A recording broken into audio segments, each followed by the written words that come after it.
You're in the right place at the right time, stretching from the distant spaceports of Black Spire and Mos Eisley all the way to the jewel of the core at Coruscant and the bright center of the galaxy, slamming into your holoprojector like a supercharged nanoparticle of coaxium. This is the Star Wars Unfiltered podcast. I'm your host, John. My co-host is Jason. And we are here to bring you your needed dose of Star Wars film, TV, book, comic, gaming, and collecting news.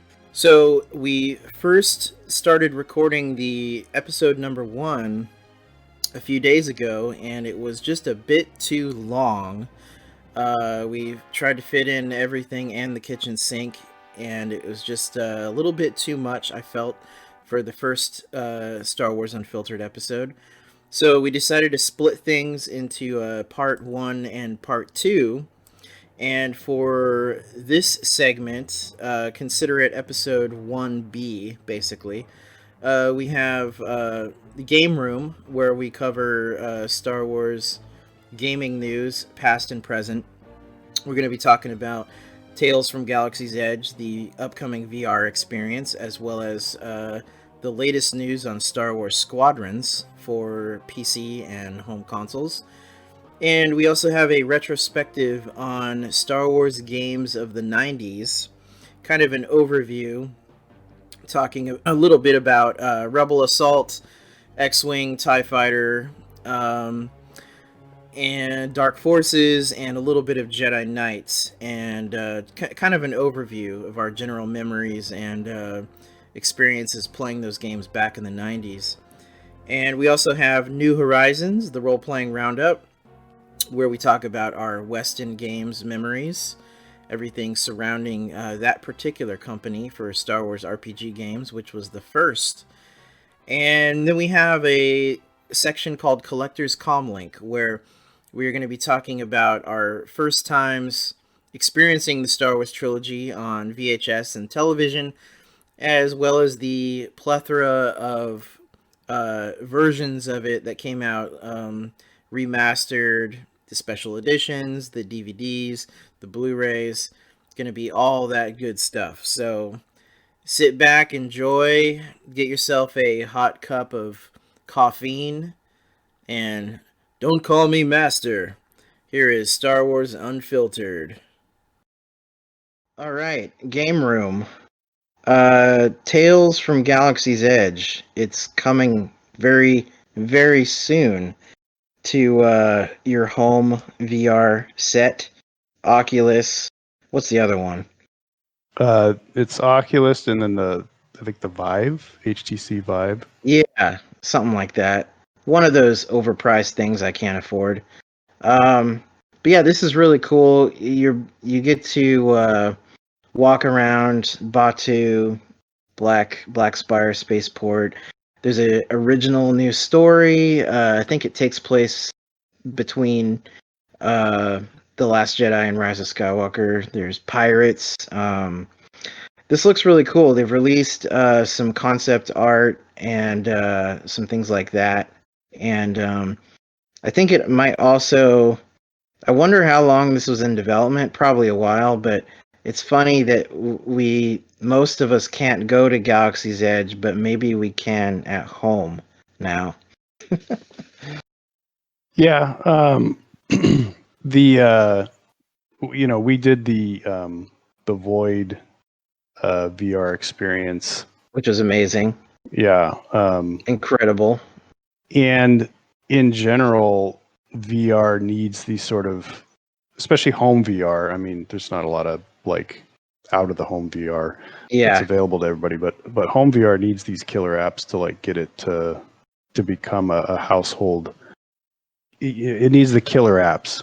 Yes, absolutely. And it's something that everybody wants. There's like what is it, Beat Sabers or whatever, that game. And I don't know that they're going to have like lightsabers and stuff in this, but it's coming if they're going to have a Galaxy's Edge VR experience. It's just a stepping stone to. And I think this is the next step after the Vader Immortal ones, which obviously I've never played, but you can view them on YouTube, which is what I've done. I've seen the first 2 episodes of the 3, and that was all that had lightsabers. There was a previous kind of test run. There was that one, I think it was Trials on Tatooine, that came out in, I think, 2018.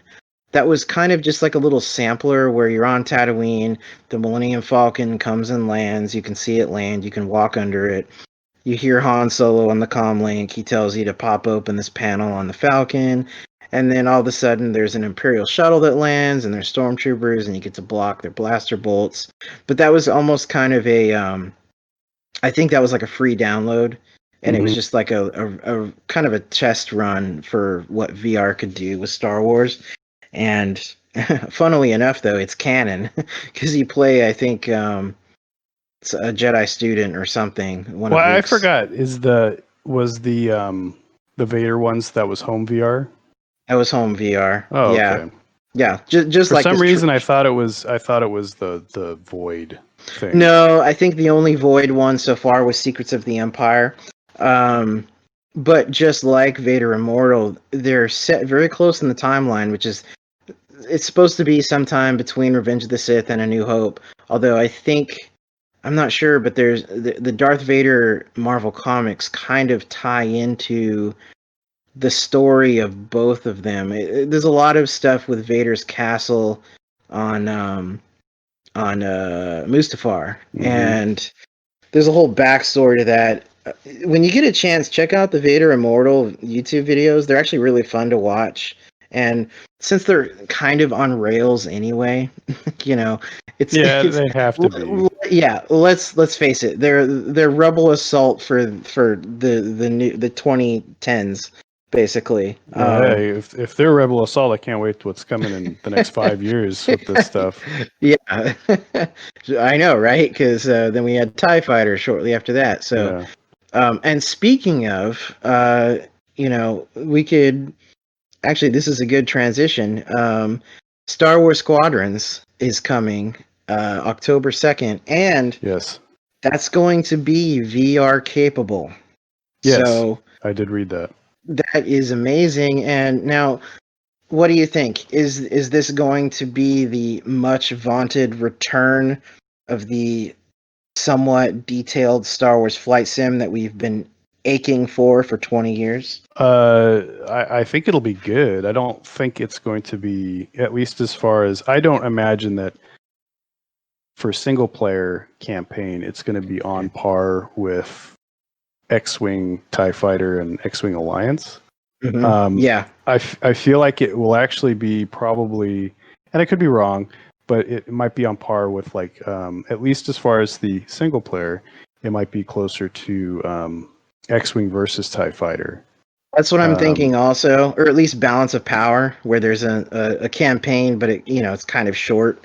But maybe not, because they've got major characters that have popped up in the books, the trailers for the game. Well, Hera from Rebels is in it, and there's I think Admiral Sloane, who is a female Imperial commander. She's been in several books. I think she is in Squadrons, and so it's almost positive there's going to be a lot of Easter eggs. I mean, there already is from the trailers and the footage that's been released, but it looks to be really good. And everybody already kind of knows it's set after Return of the Jedi and before the Battle of Jakku, and seems to be directly tied into the Alphabet Squadron books, of which the second has been out for a couple months now, and looking forward to reading those probably right before I play Squadrons. That's my plan, at least. But yeah, from everything I'm seeing online, from the test footage that has been shown, it seems like a combination of detailed flight sim controls, if you want to go that route, and then also a little bit of arcade action to where you don't have to learn those super detailed things if you're not that kind of player. You can still get by with simple basic controls, kind of like Rogue Squadron or something. Right. Yeah. Well, we recently played through the campaign on X-Wing versus TIE Fighter, and I played with the flight stick that I got earlier this year. Right. And you were able to play with your gamepad, which worked out pretty well. Yeah, absolutely. I think I won't have any issue using my Xbox One controller again if I'm playing it on my laptop. Because the analog sticks on that are surprisingly very responsive for the flight sim game. So and it's really important to lower the bar for entry into a multiplayer game like this, because you don't want people to have to feel like they have to get a $30+ peripheral just to play a single game. Right, exactly, and because that kind of was the case in the '90s with X-Wing and TIE Fighter. Let's face it, you could not play those with a mouse. They were mouse capable. Sometimes the mouse was okay for targeting something at a distance with missiles, but like that would. Can you imagine trying to beat like Defender of the Empire that campaign with a mouse? Like, how could you? How could you? And it wasn't even like gamepads were good enough at that time, because not a lot of gamepads had analog. No, yeah. So it wasn't really until like the PS2 era that the plug-in pads started getting a little better. So yeah, Squadrons. I'm super excited. I think EA, even though I haven't played Jedi Fallen Order yet, I feel like from all the positive feedback that came back from that game, plus Battlefront 2's vast improvement from the shambles of late 2017 when it came out, and the microtransaction fiasco. That game got vastly improved, and even though I don't play it as much as I was, the fact that they added capital ship supremacy and all these other features and the controls and everything, that game is amazing now if someone jumps into it. And I feel like EA is on the right track. I can't say they're not like LucasArts in their heyday. I don't know if anything could reach the mythological standards of that to us, but I think they're on the right track, and I'm willing to give them a fair shake. I know they've really screwed over so many people over the years and upset a lot of people with the microtransactions, but honestly, I'm just happy to play a really immersive, good Star Wars game, and that's all we want, is just good games. Yeah, we just want a good game. There was already been people bitching and complaining about the graphics of Squadrons because they're comparing it to the Starfighter Assault of BF2, and it's like, well, it's not going to quite be like that because you have to have a more expansive arena to fly around in. It's whereas Starfighter Assault, it's kind of segmented to where you go out of the zone and then you can only fly so far out of the zone. It's just a different animal, and you can't trust one way or the other, good or bad. You can't necessarily trust gameplay footage before the game comes out. You can't. And also, it depends on who is capturing it. I watched some on, one guy's channel, and it looked kind of okay. Probably it was his graphics card or his computer was just running it, a little slower. And I thought, it still looks good, but it's just kind of like, it's all right. And then I saw it on another channel, and it was smooth as butter, and it looked amazing and incredible. So who can say? You know what I want? I want an option for flat textures and hard polygons, and just I want it to look Gorad shading. Yeah, Gorad. All I want is Gorad shading. I just need feel like I'm playing TIE Fighter. That's all we want.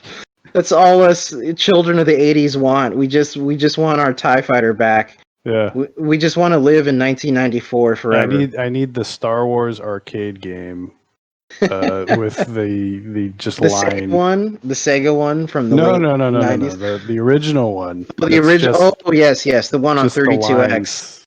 Oh, that one. Yeah, the original one. Yeah. Not the 90s one.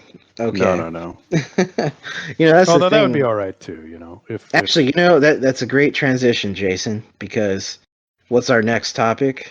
the Star Wars games of the 90s. Right. Everything we want. Except Rebel Assault. Yeah, we won't talk about that terrible rail shooter that was probably the most massive game seller of 1993 and has now been shuffled under the carpet like a bad cocaine habit, long forgotten. No, okay. In all honesty, though, let's begin with Rebel Assault because it was a massive seller. It was one of the first games to popularize CD-ROMs, like on a massive mainstream scale. I mean, I remember, I first saw it in Game Fan magazine, which I still have, probably summer '93. The game was still 3 or 4 months from release, and it was just one page, and the screenshots were mind-blowing. I mean, I was like, wow, I feel like I'm looking at a Star Wars movie here. And it was the early '90s. Star Wars was on the upsurge. Dark Empire had been out. Heir to the Empire. The Thrawn trilogy was nearing its completion in 1993. We were hungry for anything new, and all we really had. Well, we had Super Star Wars, which is a great platformer on Super Nintendo, but as far as immersive arcade or simulator or just feeling like you're part of that universe, that was a very important game. Yeah, I remember I didn't have a computer until later in the late mid 90s. Yeah. And so the first time I played it was on Sega CD. Right. I think a lot of people played it there first. It was great. I mean, as good or bad as Sega CD was, it was amazing to play a game like that at that time. Yes.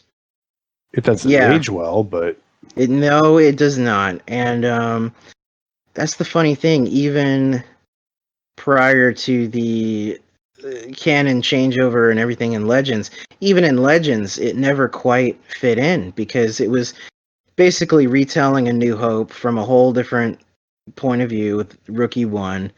Certain characters were kind of like the placeholders for the movie characters. I mean, even your wingman blows up just like Biggs in the movie.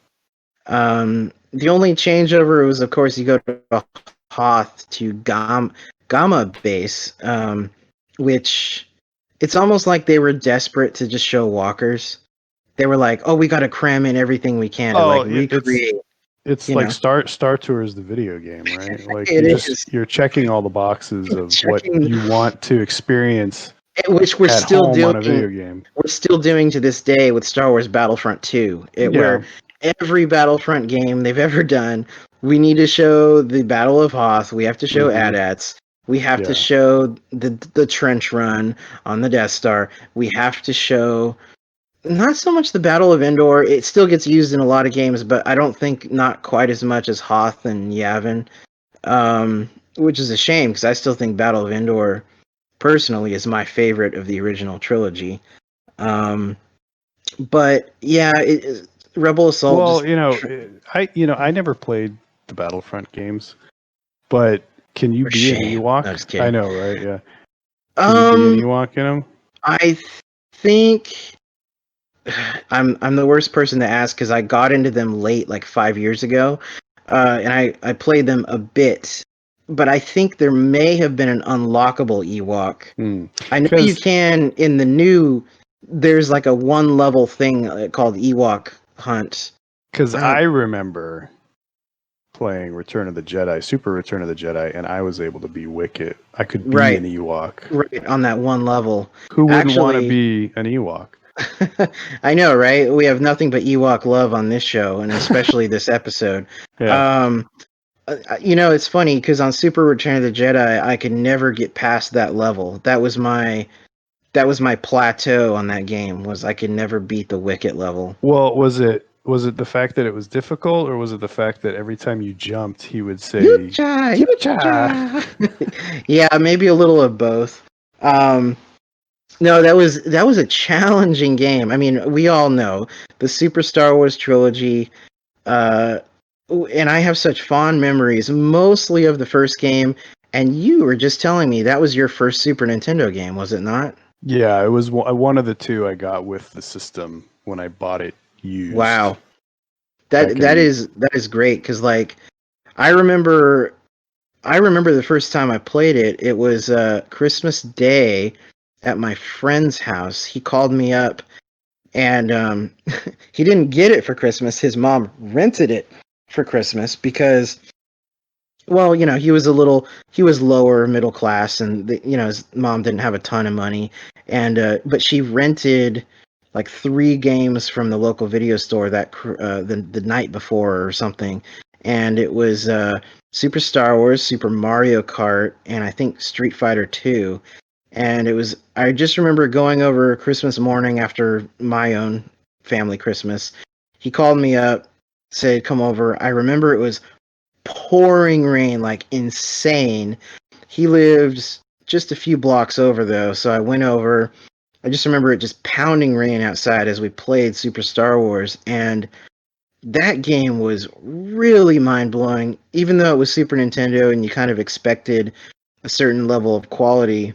Um, just the Super Nintendo's ability to capture the MIDI. It wasn't even really MIDI. It was just the synth tones that it could do. The orchestration Yeah, was so perfect for John Williams' score. And LucasArts, working with I think it was JVC, and oh god, the graphics were gorgeous, and the sound. It had the movie sounds, and not only that, but the gameplay was just really good, and that was like that was a great game, and it wasn't as hard as Super Empire and Jedi. I feel because I beat Super Star Wars, but it was challenging. It took me a while, but yeah, yeah, I love that game. I like it. In general, I think I prefer Super Empire and Super Jedi, Hmm. mainly because they refine the lightsaber. Yes, things were better as far as control, and Because you could uh, do the jump and have your yes, lightsaber out and stuff like that, and it just was yes, more fluid and it felt better. But absolutely. yeah, But of course, those games are way harder, in my opinion. I think yeah. Super Empire might be seen as the pinnacle of challenge on that trilogy. It's debatable. And it's weird too, because some people say the Super Star Wars they can't get past the land speeder level. That is the easiest level for me Well, personally. once you kind of get into it, I mean, part of the Once you know thing the patterns. part of the thing is, however long ago it was, 20 or 30 years ago, Yeah, nearly you 30 now. you bought or rented the game and that was it. You would just pound your head against the wall to get Yeah. past these challenging levels and stuff, and to And what get else are that you gonna do? There's no internet, right, you know? exactly. It's like And you're you stuck just with you it's either develop that. MTV or Super Nintendo at Yeah, that point. you develop the muscle memory, and that's pretty much it. But nowadays, I mean, I've sat down and tried to play Super Jedi, and getting past those mode 7 levels, Oh, like dude. the land speeder level, it's tough. It's easier when you have no choice, when Yeah. your arm is chained to the controller, and you that's all you have to do. But you're older and you have so much more distractions at your fingertips. Distractions, responsibilities, it's bills, you name it, yeah. choices. I mean, just that. This is a whole other tangent, but just briefly, just like there's just too many other things in 2020 that make it easy to just be like, oh, this game sucks, turn it off. But yeah, it was a different beast playing it in the early 90s, and yeah, I mean, what can I say? That whole trilogy was really good. And then there was even, if you recall, and I never played this. Do you remember the Indiana Jones trilogy on Super Nintendo? I never played it at the time. I think I've loaded it in an emulator since What? then. Piracy? Emulation? I never said piracy. Oh, that's true. You didn't. Freudian slip. It just wasn't. It just wasn't as good. I mean, I don't remember. I never played it, but I remember from the screenshots, it looked like the Super Star Wars games. Yeah, I think it. If I remember correctly, it just didn't feel quite like Super Star Wars, which makes sense. I mean, it's different combat and stuff, or it would be different combat. But what I always wanted was a continuation of those games with the prequels, even though the 16-bit era was basically done. But just even now, I mean, there's this wave of nostalgia and retro style games and platformers and stuff. Bloodstained, Curse of the Moon, Shovel Knight. Some of these I've played, and it's amazing how people can just nail that feel and that vibe of older games. Well, even they just came out with that new Streets of Rage 4. Yeah. And there's an option in there. I mean, it's got updated graphics and stuff, but it has an option for using pixel art to make it look more like the original games. Right. And if they released platformers that were on par with the Super Star Wars games for modern consoles, and they could use updated graphics and or have options for retro pixel art. I mean, that'd be great.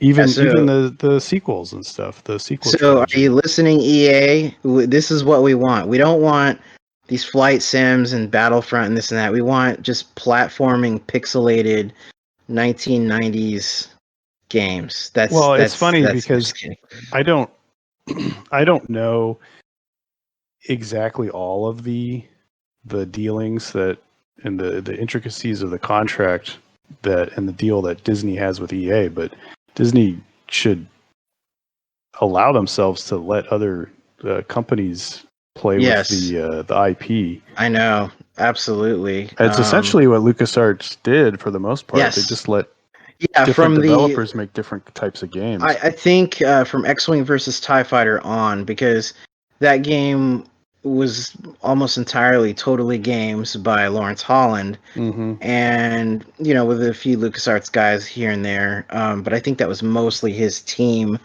of his own company that he had built up. And then it became a regular thing to kind of mix a little bit of LucasArts, but then have the team be trying to think of some of the other games like Rebellion and Rogue Squadron that were made by other companies. But all those had a lot of outside influence from various things. And now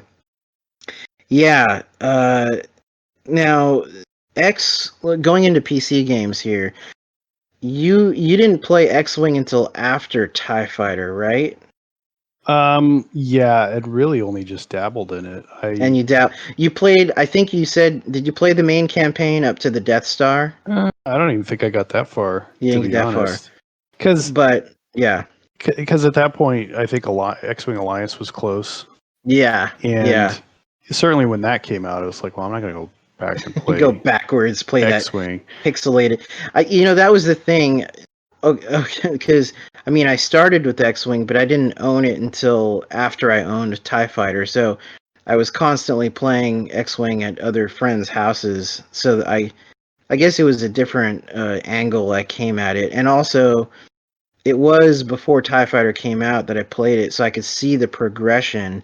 And I think it would be harder especially if someone started Star Wars gaming in the late 90s, it would be a little more hard to play X-Wing because it is very primitive from that point of view. If you've played even just TIE Fighter, it's like, wow, this is almost primitive. Yeah, I mean that's really what it just comes down to, and the just everything about TIE Fighter was a refinement and an improvement from quality of life changes in the engine all the way up to the story line. Absolutely. X-Wing just wasn't as compelling after the fact. Yeah, TIE Fighter, gosh, it was the Empire Strikes Back of its trilogy. I mean, it like, you know, like A New Hope was great at the time. It was mind-blowing, but then it's like the next thing refines everything and makes it better. And it's like, holy crap, like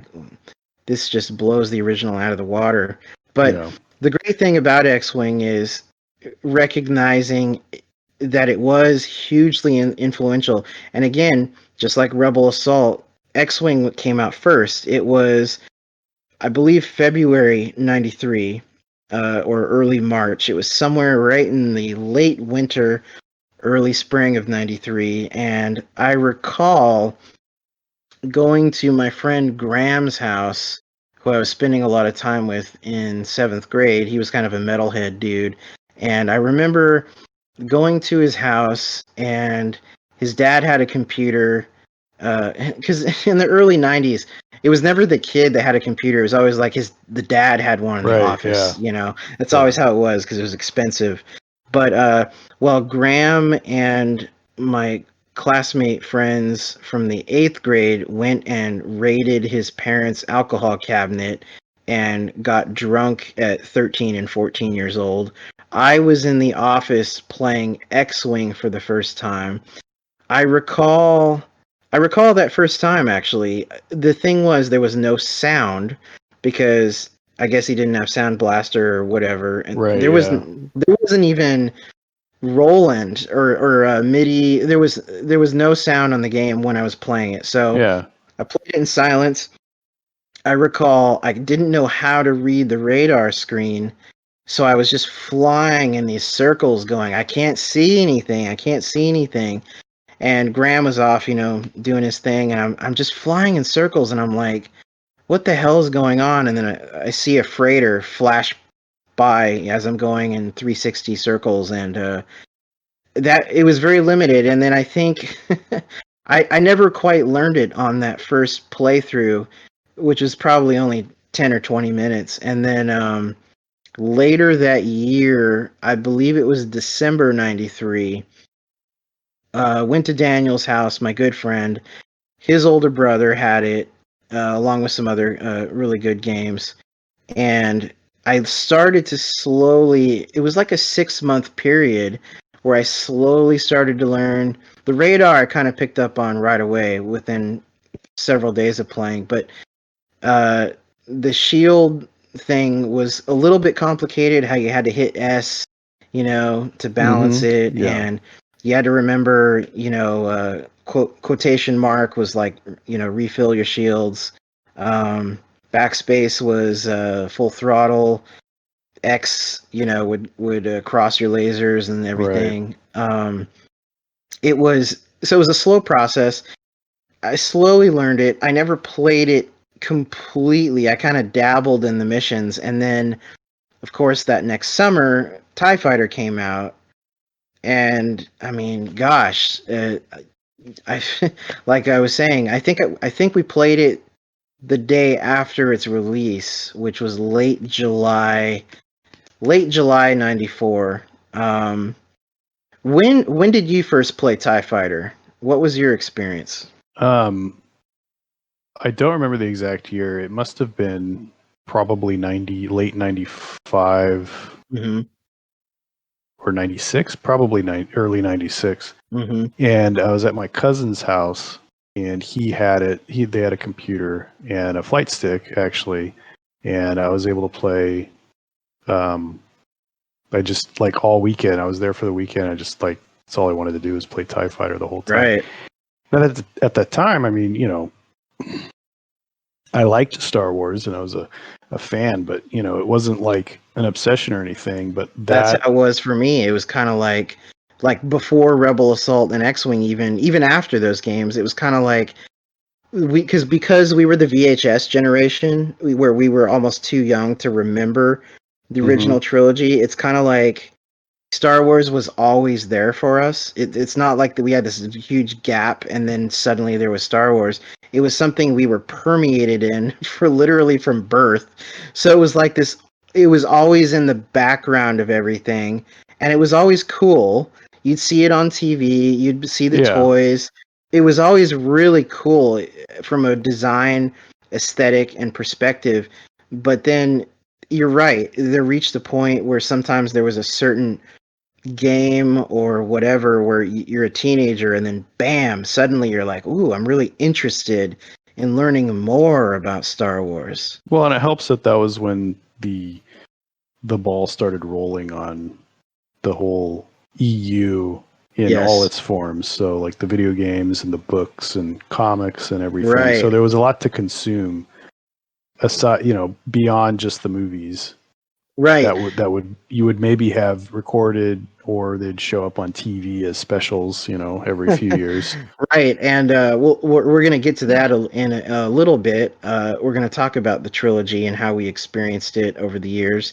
Because yeah, that's a whole other topic I'd love to go down. And yeah, there was something about TIE Fighter, also the fact that you're playing an Imperial, which had never been a perspective seen in a Star Wars story at that point.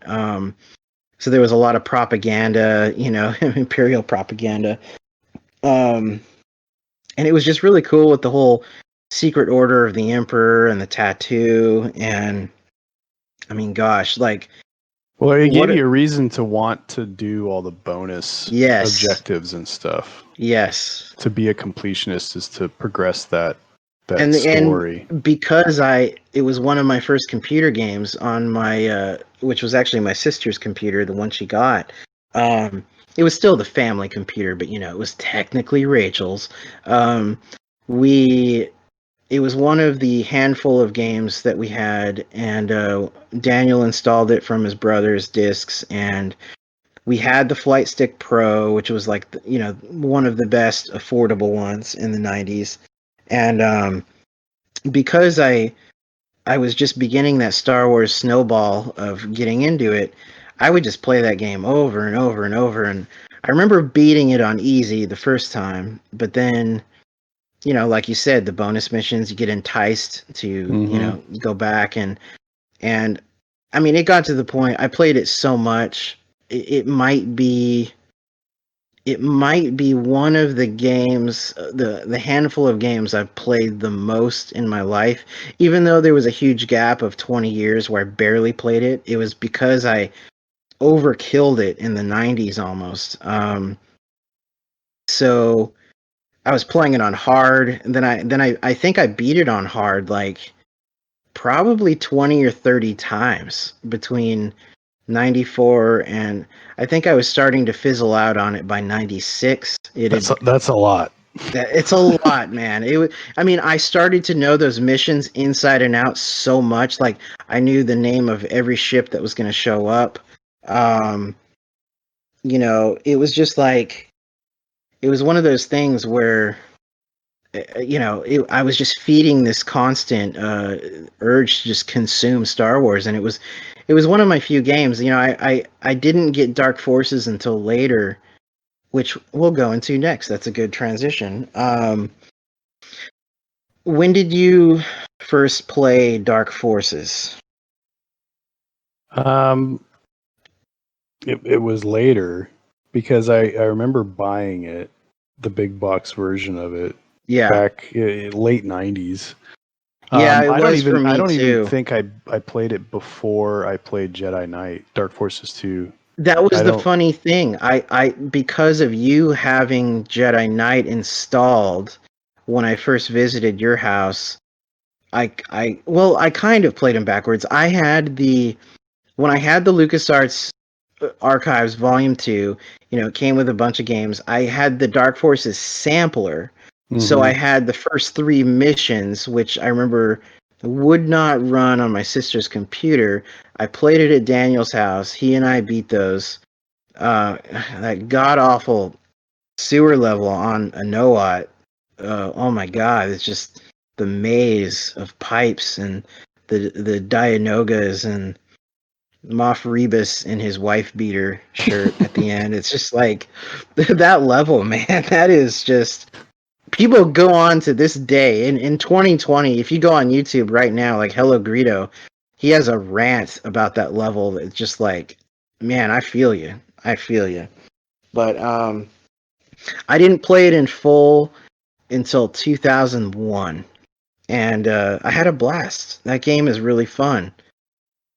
I think it was 99 when I played through most of it, and then of course when I found the save file and loaded Just a month ago or 2 months ago or so. I realized that I don't know that I knew at the time, but I was on the last level and so close to beating it. And you had a thread of a tapestry from 1999 that had not been finished. Yeah, so had to finish it, and it was it was good. 20 years later, It was yeah, and I played it again.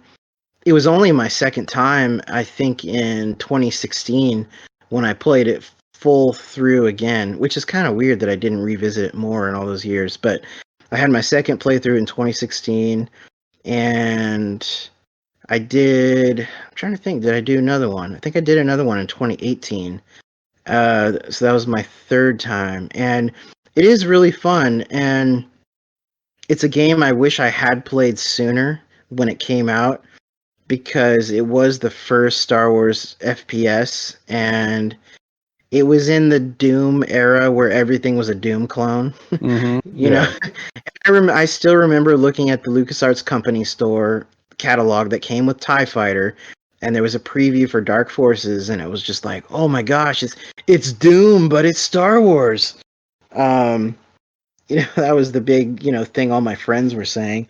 And yeah, it's a great game. I think it's not as flashy as Jedi Knight and Jedi Outcast and everything that came later, Battlefront, whatever. But if you go back and visit it and understand where it came from at the time, there's a certain charm to it. It has iMuse on the soundtrack, so yeah, which is great. I love iMuse and I love that old MIDI. It's there's such a charm to it that I don't know. There to me that just screams the 90s, And so yeah, Dark Forces is great. I think Speaking of iMuse, that was a big part of like TIE Fighter and stuff. Yeah, absolutely. Is just having the music change based on what you're doing, right? Smooth, like seamlessly. Even the whatever the collector's edition that came out later when they added the Red Book audio. The Red Book audio wasn't. It was great at the time. It was different. Yeah, we were talking about that recently when we were playing XVT, and that also has a certain charm, but it's more dated because now it just feels like, well, that was okay, we want to hear symphonic John Williams music because now we can. But now we've heard symphonic John Williams Star Wars music in it's the same. It's the same games. 6 tracks it's the same over and over again. Death Star trench run attack and the asteroid field. How many times have we heard it in a Star Wars flight game? Yeah. But I mean, but even that, going back, that also has a charm. It's like they were excited to be able to put the game music in, and but yeah, nothing beats iMuse to me. I want to play it with the original graphics wherever possible. I want to hear iMuse. I want to hear it on a crappy, I'm trying to think of like one of the most terrible like MIDI, not even Sound Blaster, but just like, when it was just like really primitive. Original Sound Blaster compared to stuff today is still pretty. That's true. Pretty scratchy. That is true. Yeah, so yeah, Dark Forces is great, and then Jedi Knight was I didn't play until your house, so it had already been out for a year and a half. Jedi Knight came out, I believe, in October '97. When did you get it? I think I got it right when it came out because I remember playing it and having trouble running it with hardware acceleration on my original computer, and I had to use some special software to get it running with hardware acceleration. But that was great, like because that was what the first game that 3D, we had a first FPS 3D, right, and the first one that had a lightsaber combat, which was great. Even now, it's still good.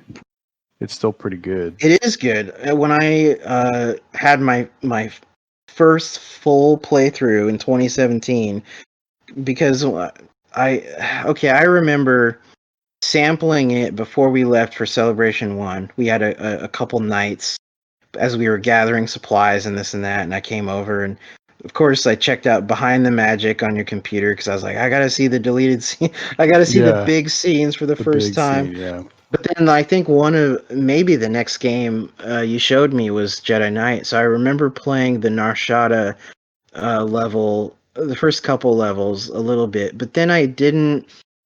I don't remember giving it a full go until the next year in 2000. I came over. I was sometime during the summer. I just feel like it was June or July, but I remember, there was a lot of those nights you were going to work at your overnight graveyard job at 24 Hour Fitness, and I'd just be at the computer for hours, and I'm like, yeah, I'm gonna see how far I can get in Jedi Knight, and I think I got, I believe it was to. I know it was like there's the Fuel City where you're climbing the pipes that then go to the large ship that's docked at Baron's Head, and I think it was. I remember getting into the top of the ship with the folding doors, cargo doors that open, and then I think it was right before Gork and Pick. That was as far as I got. Yeah. But back then I used to just play.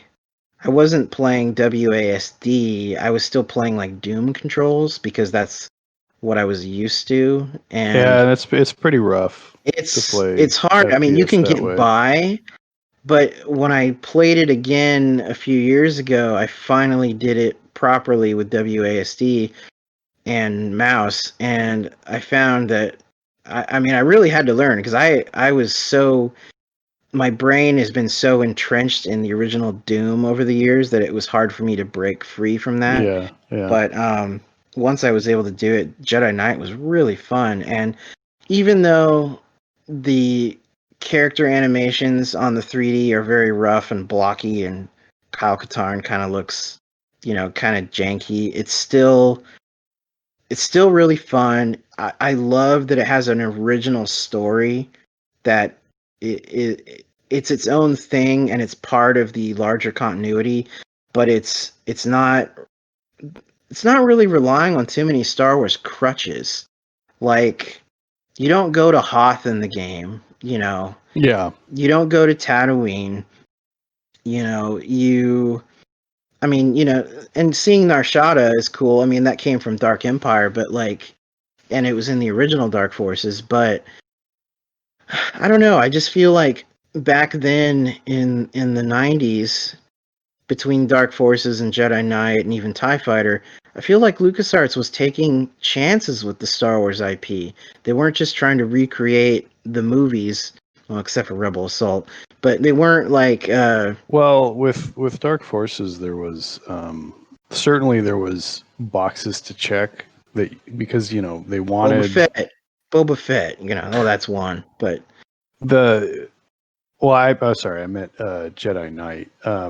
As far as like we want players to be able to play with a lightsaber, and to do that they have to be a Jedi and stuff, and it gets tough to fit in a Jedi into that time period in Star Wars. But even though they did it and they had to do it that way, it didn't. The story still felt good and didn't feel forced. Was that a pun? No, absolutely not. Yeah, Not too forced anyway.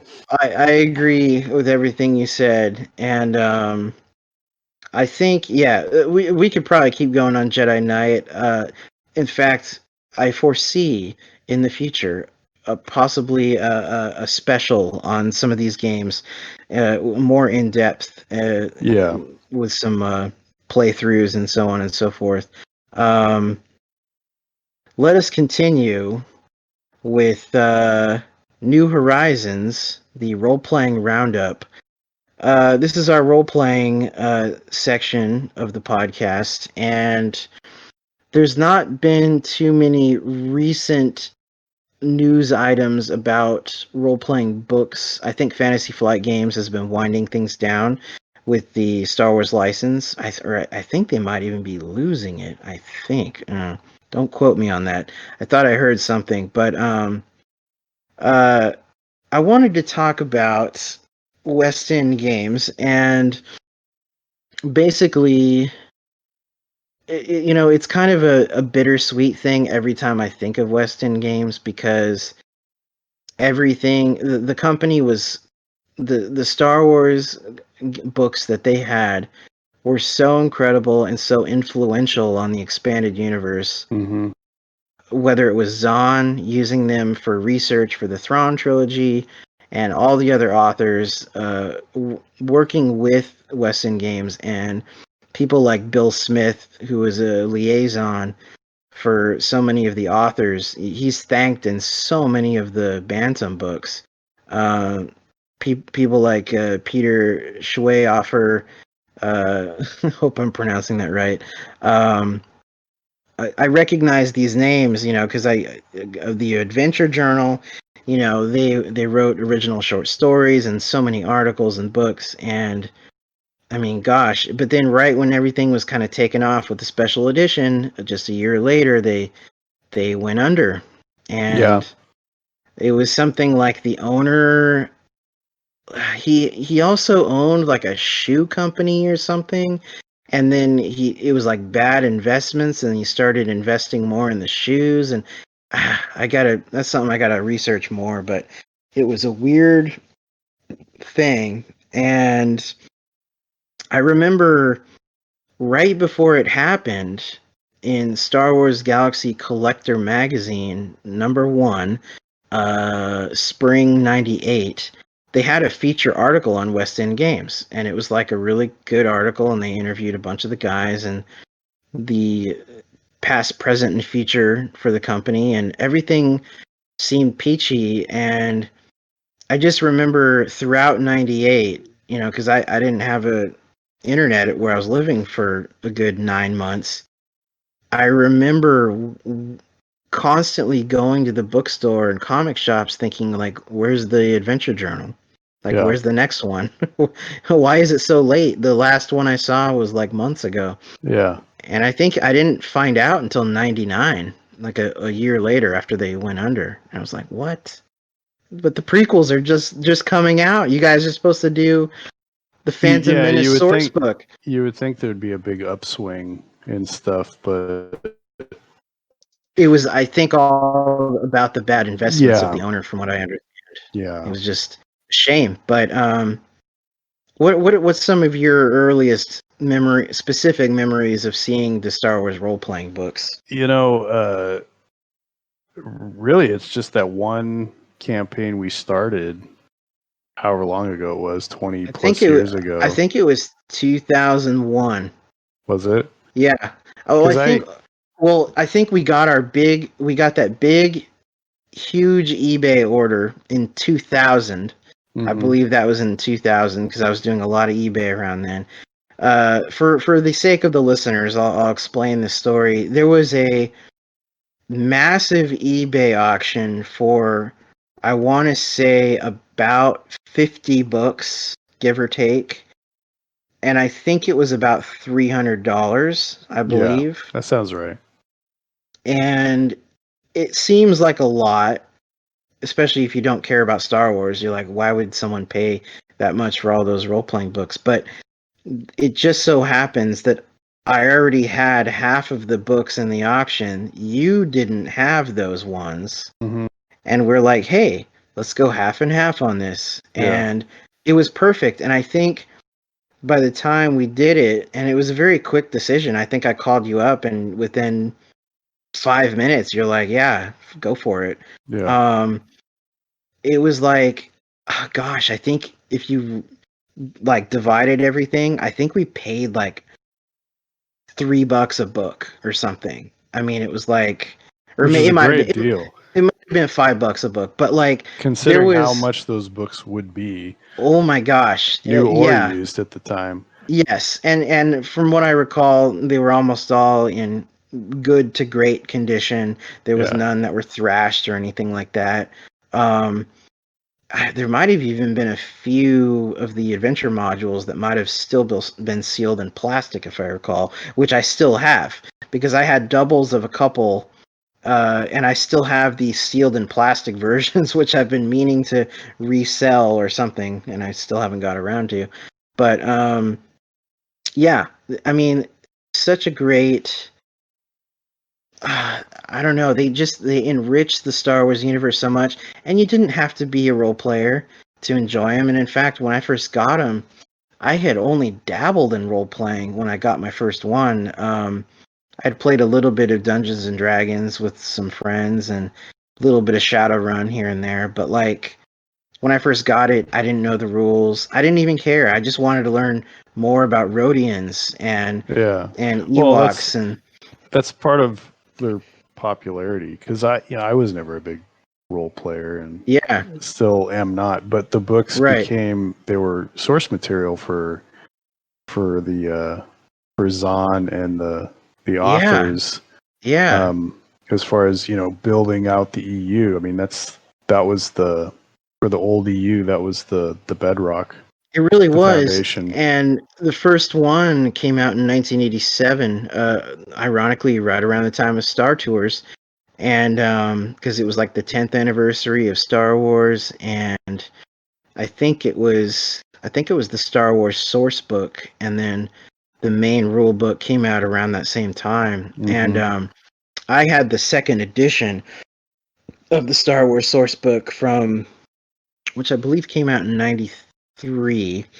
Um, all the same basic text information, just updated for the second edition rules. And that and the Imperial source book were my first two. And I got those Christmas 94. Same Christmas I got my trilogy on VHS. And okay, I had been playing TIE Fighter for nearly 6 months or 5 months at this point. So I had just read the Thrawn trilogy, the novelizations, I think Splinter of the Mind's Eye. And so absorbing the Imperial source book was like huge. That was amazing. And it was very kind of dry in places, like a historical. I mean, it was really like reading about the United States government, Right. from a certain Yeah. point of view. It was like, It's a social okay, studies book for it Star was, Wars. it really was. And but it's amazing if you read it now, because I revisited it again in like 2015. Uh, it's amazing how much of the prequels are in that, like the whole social structure of the Empire and Palpatine and his rise to power. The author kind of just used the original trilogy as the guideline and extrapolated what he knew to absolutely be true, and then kind of used Lucas's notes, from the past about, how he used to be a senator and all this.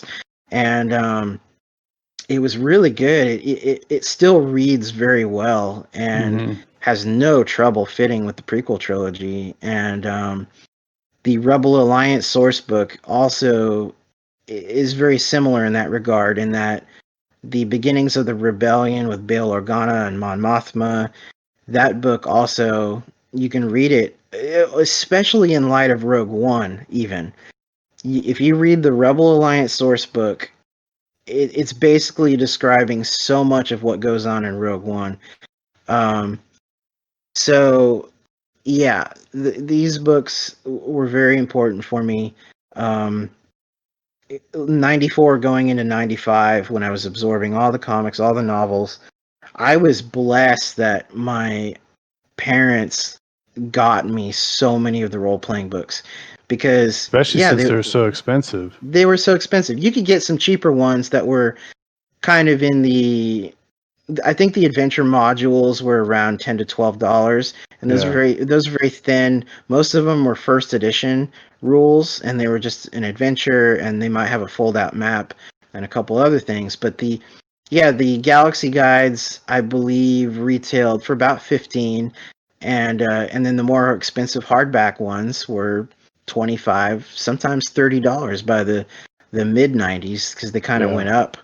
But I was getting these like gosh, my mom, she was buying me sometimes 3 a month, which, on a middle class budget is like, this is between her buying me paperbacks of Star Wars and the occasional comic or video game. I mean, like, I to this day, I still thank my mom profusely, for buying me these things and helping me cope with teenage life, just like such a nice escape. But yeah, I built up a pretty good collection just in like a 2-year period. I think from 95 to 97, which is when I got most of my original collection. I had like, I want to say about 30 West End Games books. It was something like that. And I used to bring my small stack over to my friend Michael's house, and my good friend John Cornelius would be there. He had his West End Games books because he had been buying them about a year before me, give or take. He had Galaxy Guide 10 Bounty Hunters, which was really good.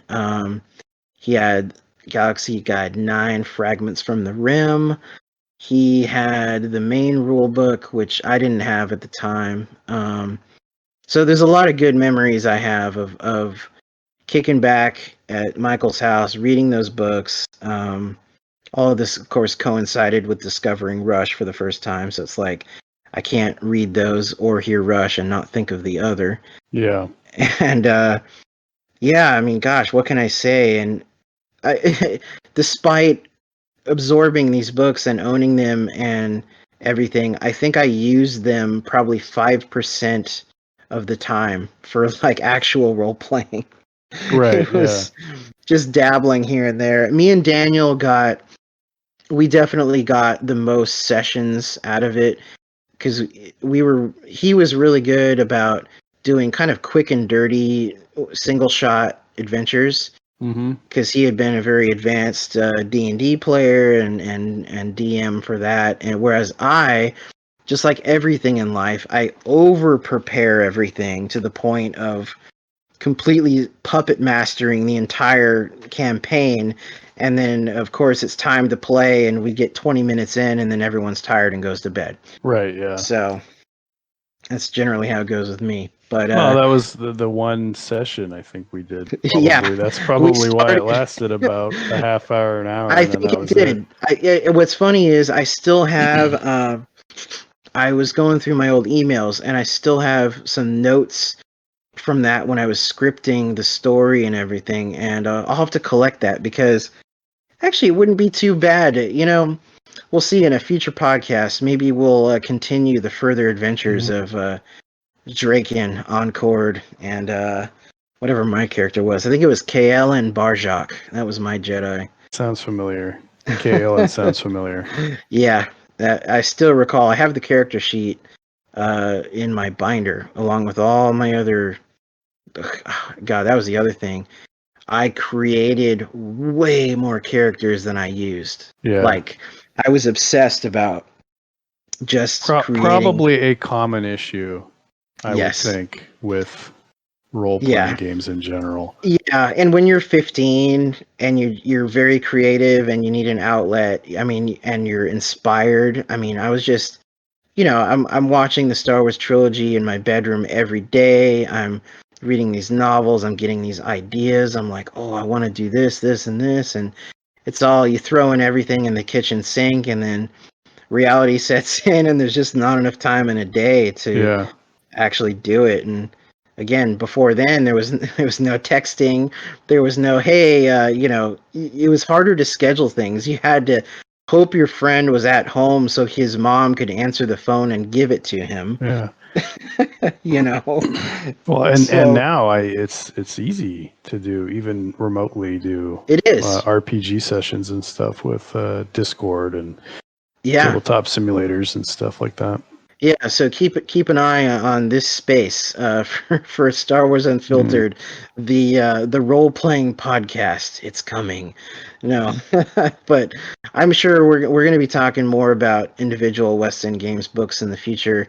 I dare I say that I think one of the upcoming features we might have is where you pick a favorite book from your collection and we'll talk about it, and then I'll pick a favorite book and we'll go over some details. I like that.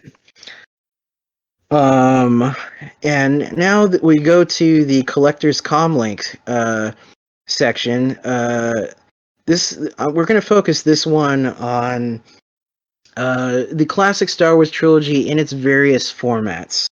There's been many over the years, right up to Disney Plus, which is the latest one. But if you count that as a physical format, not really. But now let's begin this by saying, what was our first experiences watching the movies? Because for both of us, it's kind of dim and distant where we can't really. I mean, I can remember my first time seeing A New Hope, but the other two movies, it's kind of this weird blur of everything. I can't recall the first time because I know I had toys. I can recall having toys, so I knew I seen the movies most likely as a little kid. But I do remember, I think on one of the networks in '92. Summer of '92, I believe they played the trilogy for the 15th anniversary. Yeah, so I remember that, and not really strong memories aside from that viewing until I got the THX VHSs when they came out. Right. Yeah, the only reason I even know when my first Star Wars viewing was, and I've told you about this outside of the podcast, but I was able to find the network premiere date. It aired in 1984. So I knew it was when I was young. I knew I was somewhere between 3 and 6. It had to have been the network premiere because we didn't have HBO when I was that young. Because it did air on HBO, I think a year or two earlier than that. And then, of course, the first VHS I think was in '82. And I know I don't think we were renting or had a VCR in the early '80s. I think we first got ours in about '84, '85. So yeah, I was able to pin it down. The network premiere was like February '84, and it had an intro with Mark Hamill. And that's on YouTube. That's easy to find. And for whatever reason, I distinctly remember watching it on TV. And, I can always think of specific scenes from Star Wars, like when I seeing this scene at this time or whatever. I just remember R2 getting sucked up into the sandcrawler. I remember that. I remember the Jawas grabbing him. And I remember the Dianoga in the trash compactor popping its eyeball out. Yeah. It's like, for some reason, those are my early Star Wars movie memories. Because, yeah, like kind of like you, it's like, I had some of the toys. I remember going to birthday parties. I remember being at a birthday party and whatever kid whose party it was, I don't even remember. He had got an ATST Kenner toy. I remember seeing that in the box and everything. But yeah, it was a weird blur of like the pop-up books. My uncle reading me the Star Wars pop-up book. Just all kinds of things. I think my neighbor, heck, it might have even been me. I was so young. Somebody had a model A-wing unpainted, and I distinctly, when I see an A-wing, I remember the tactile feel of holding the plastic model of it in my hands. And I was probably 3 or 4. But anyway, I guess that's a whole other subject in a certain Star Wars memories. Your obscure memories of obscure memories of Star Wars.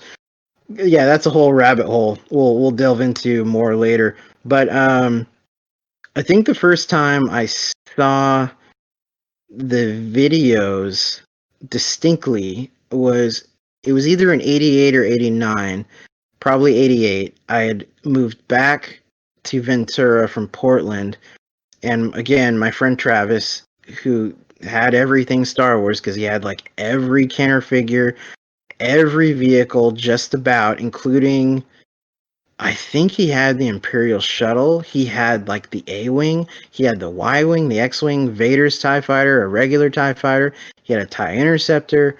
He had multiple Stormtroopers. He had the Stormtrooper transport. Instead of listing what he has or had, you should just list what he didn't have. You know, here's the funny thing. I think he literally had it all. He might have been missing 1 or 2 figures. Mm-hmm.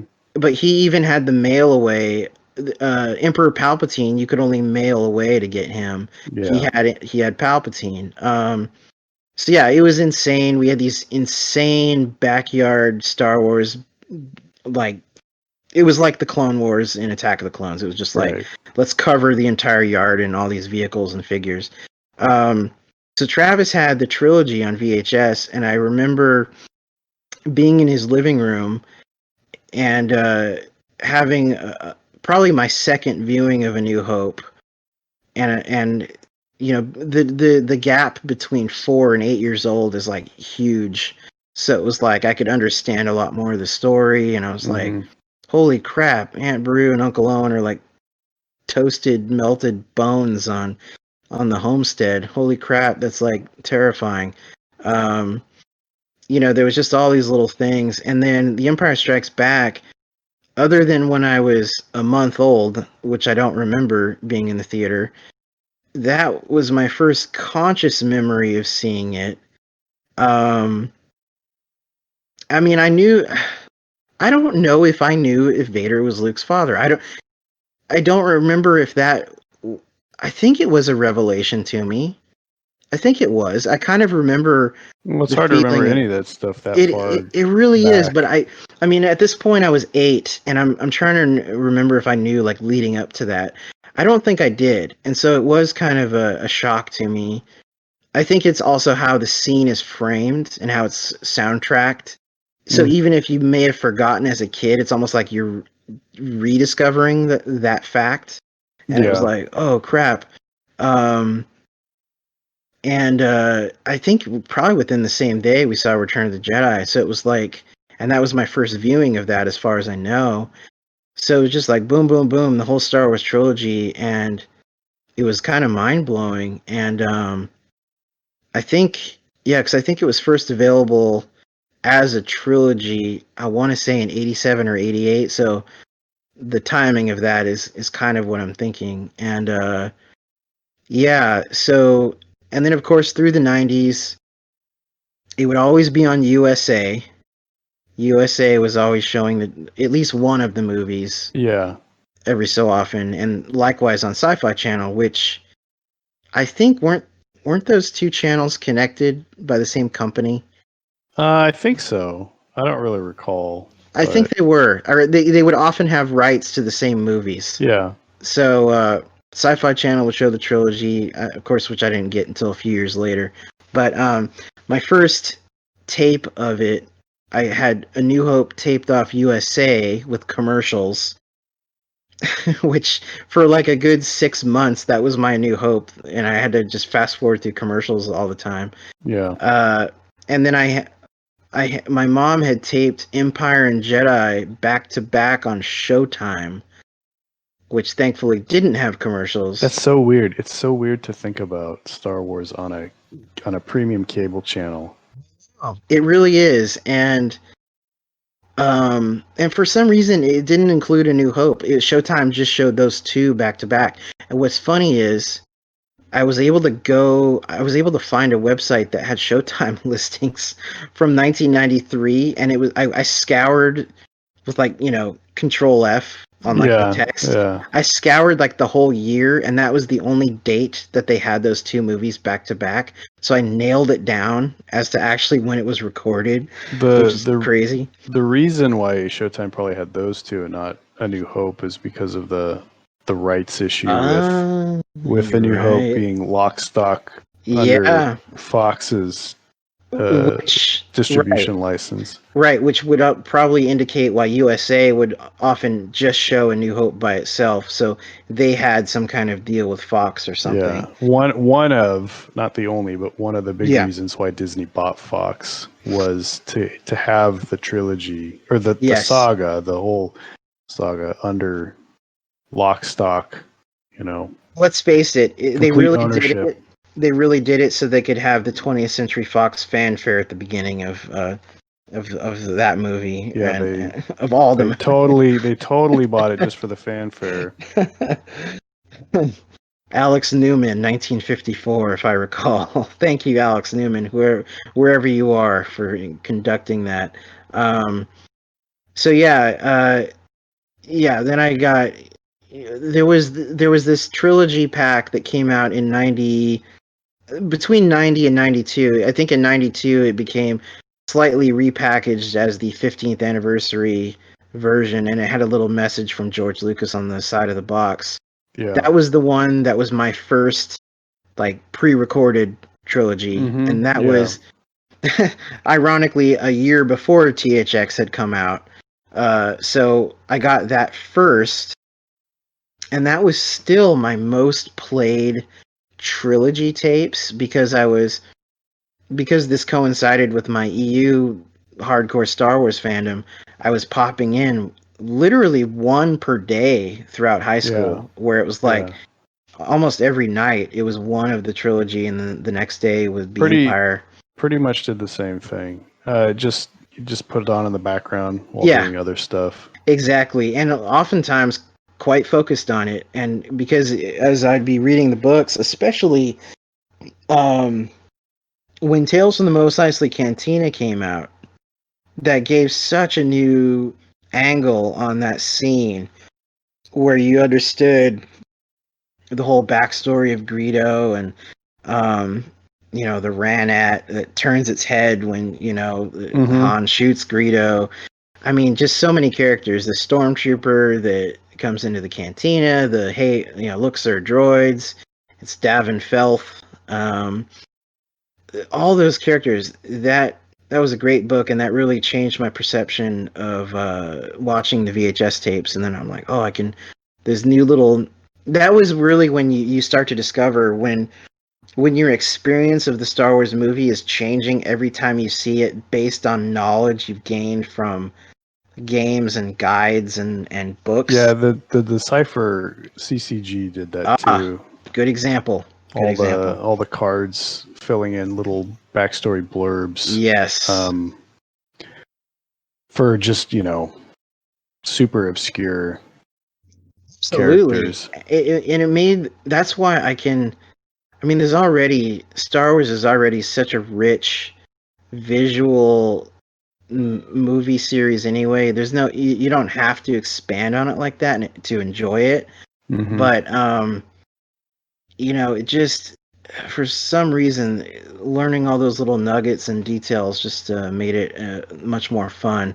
And then the THX release came out, which was One last time. Yeah, anytime I watch the any of the original trilogy movies, if I don't see Leonard Maltin's face and that weird white Christmas light background or whatever, Right. it doesn't feel Right. complete. Yeah, I know. I totally know what you're saying, and it's funny because every time I popped in the THX tapes, I always watched those interviews. I never Yeah, skipped that part. yeah. For some reason, it was very interesting to me, and You at, just had to hear what Lucas had to say. yeah, yeah, and at the time, this is the mid '90s. I didn't have. I think these might have been my first. They were among my first Lucas interviews on video that I had. Mm-hmm. So Yeah. I did have From Star Wars to Jedi, that hour long 83 documentary. I did have a VHS of that I got, which was I think my first Star Wars documentary. And then of course there do you remember the making of Star Wars? It was like you could I think it was later it's a Blu-ray feature now, but it aired in 1977. It was a 45-minute making of special. I vaguely remember it. You've probably seen it, but and actually I just rewatched it a few nights ago for the hell of it. But in 95 leading up to the THX re-release, there was a lot of serial premiums that tied into it. If you got Applejacks, there was a Rogue Squadron #0 comic that you could get mailed with some proofs of purchase. So I got that. You could get with Corn Pops, there was Han Solo in Stormtrooper disguise figure. So I got that. And then there was, I think it was Cap'n Crunch, I can't remember. One of the other ones. You could get a making of Star Wars VHS tape. So I got that, and it was basically the 1977 TV special. But what was cool, and I didn't know at the time, but the narrator, they replaced the original narrator and they threw on Don LaFontaine narrating it. So Yeah. it sounded modern, but it was still the old documentary. But at the time, I was 15, I didn't know, and I just thought, oh, it's that trailer guy, narrating this. And what's funny is if you look around online now, like on YouTube or whatever, almost always you'll see the original TV narrator version. But for me, because I rewatched that Don LaFontaine version, that's kind of like the one I love and know. Mm-hmm. So anyway, nice little aside there. So this was the last time the original trilogy was on VHS tape. THX 95. I didn't get the pan and scan one until just a few years ago. That's the one I had. I had the pan and scan. Daniel had the pan and scan trilogy. He got it that Christmas, so I was watching his copies a lot. But then a month later, I believe in January, my dad called me up. Where was he? I guess he must have had a cell phone at the time, I think for work. I think he called me up. It must have been from the video store. My local video store was selling the big box set of the widescreen THX, the one that you wanted in Flagstaff, and you passed on. I did pass on it, which we'll talk about. I don't know if I regret that or not at this point. Certainly, I don't need them. Honestly, you can get them on eBay for not that bad of a price. Like probably the same price I paid in 1996 or whatever, which was like $30. So, and that was mind blowing in its own way, because when I saw it in widescreen letterbox format, you see so much of the side view that, going back to TVs that were only a certain aspect ratio, so much of the picture had to get cropped on pan and scan. Yeah. And it was just amazing to see the movie not only remastered really well, but to watch the cantina sequence and see all these aliens on the side I hadn't seen before. Yeah.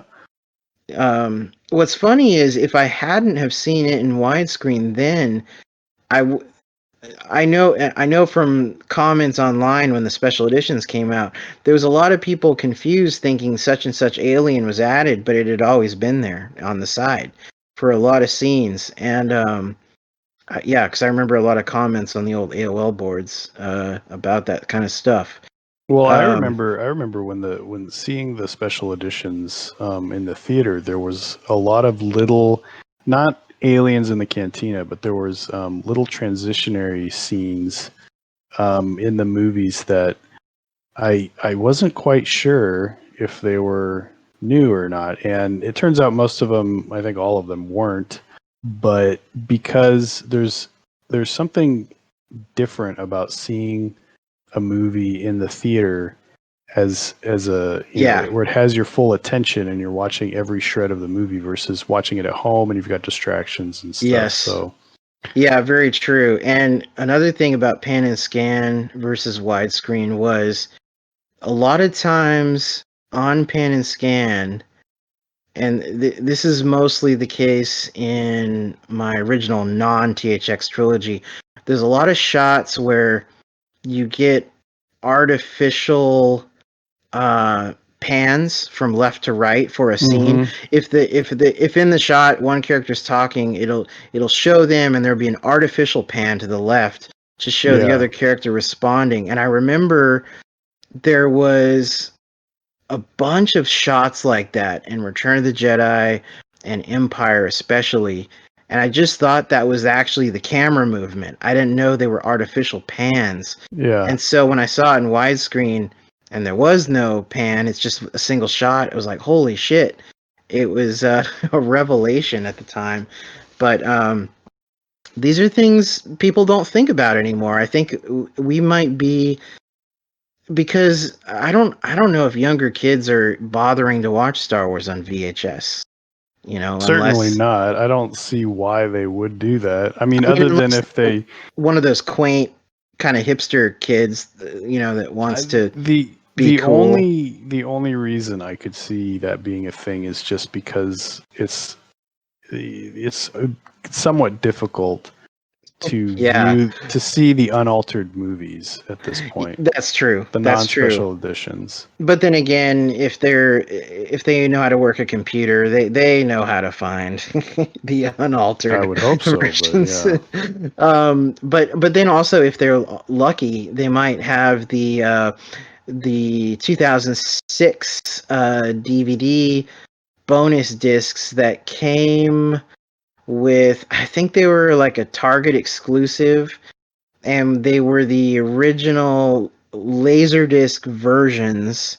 They weren't new remasters, but they were the Laserdisc rips put onto DVD. Yeah, which I do own those. I don't recall if they're any sort of exclusive, Right. but My friend James has them, and he touts them as the last definitive version. However, they are the Laserdisc rips, and they aren't. There's been people online that have done the comparative testing of the visual quality. They're not that great, actually. no, they're not. They're probably on the level of the THX tapes, or maybe slightly even better, but they're not going to be approaching the normal Star Wars DVD quality of even the 2004 trilogy DVDs. But they're an interesting little side collection that not a lot of people know about, and they are very sought after. If you look on eBay, those things go for quite a bit because people desperately don't want to see Greedo shoot a blaster shot. So McClunky. They don't want to see they McClunky. want to see McClunky. Yeah, and that's that's a great thing. I think it's funny that Lucas actually edited that in 2012 as part of the 3D cut, as it was, and that was where that goes back to. So I've made my peace with McClunky. It's very strange. I've seen that version just once or something, but man, it is, of all the things he could do, I kind of feel like it's a fuck you to people. I feel like Lucas has that kind of sense of humor. I feel I like think he his does. I think he has I think he has a fu That's sense of kind of humor. the feeling I get, but And it can come in his. I think he can come off as very dry too. yes, so There's people get different accounts. confused. People get There's confused and think he's being serious sometimes when he's not. And yeah. um, There's that story. The developers of The Force Unleashed and Darth whatever Icky or whatever. yes, And that they story. see the story makes it sound like they think he's serious, but I know. I could see him just like going in and saying, "What am I doing here? Why am I doing this?" Why That did was I probably the create beginning Star of the Wars? end. He came out of that meeting. He's like, I'm gonna sell this fucking franchise so fast. And then, of course, he's sitting and watching The Force Awakens with Bob Iger, and he's like, "What did you do? What did you What do the? to my trilogy?" What, my boy, look, look what you did to my boy. um, but going back to the various editions of the trilogy, in 2000, well, no, we didn't talk about the special editions yet. We kind of skipped over that. Okay, the special editions. Um, I think I knew at the time what a big deal that was going to be just to see it on the big screen. I mean, it didn't matter that I had already seen the movies 50 plus times at that point, probably 7,500. I don't even know. Uh, Actually, I went through in 96, even though I had gotten my THX box set and I watched it for a few months. I remember in the middle of 96, it was like May or June, I told myself, I'm going to take a big break and not watch the trilogy, which nowadays that's like whatever. I can go like a year or two or more and Yeah, not see it because I'm burned out on it. right. But when I was so obsessed with it, I'm like, I'm not going to watch it until the special editions come out. And I stuck by that. I had my final viewing of it, and I think it was by June. And yeah, so for a good, it was only 6 or 7 months before A New Hope came out. But it was really fun to see it on the big screen. As far as the additions, all the CG stuff added and the deleted scenes, the Jabba the Hutt scene, I don't have a huge problem with these things like most people do. I think it was mostly people that grew up with the original in the theater that were older than us.